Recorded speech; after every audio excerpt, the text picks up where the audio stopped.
Hey guys, it's Kim and Canada Day is just around the corner. Crazy to think that it's going to be July 1st in no time.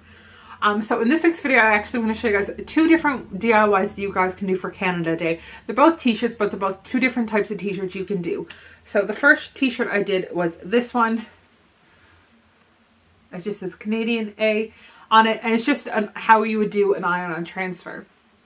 And for the second one I did is this one here, which is more of like, I guess you could say like a crafty way, and I think it would be really cute for like a child for Canada Day. But it's just, this one here is just a strap shirt for my dad. This is just a strap shirt with stamps on it. So if you guys want to figure out how to make either one of these DIYs, then please stay tuned. For the iron-on transfer t-shirt, you need a white t-shirt or any color t-shirt. You need some iron-on transfer. I used mine, and obviously I got the one for light fabric. A pair of scissors to cut out your transfer, and an iron. So what I did first was I went on PicMonkey and I chose a design I wanted in the font. So you just kind of got to fool around with it. Just make sure you put the background as transparent.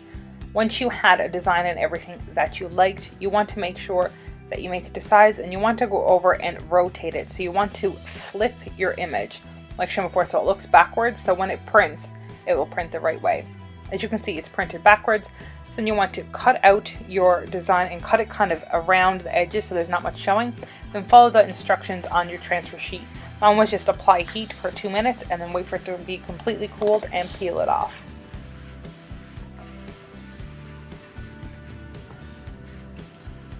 Once it is completely cooled, I just hauled off my transfer sheet. And there you have your iron-on transfer t-shirt. So what you need is a red t-shirt, some cardboard, some white paint, and a potato stamp. This one I just used it and cut out a maple leaf on it.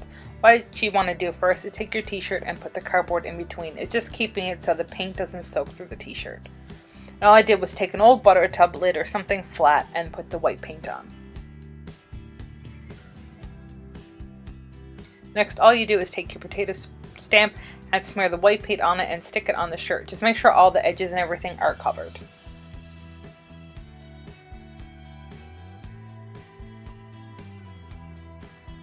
And then just stamp whatever pattern you want all over your shirt.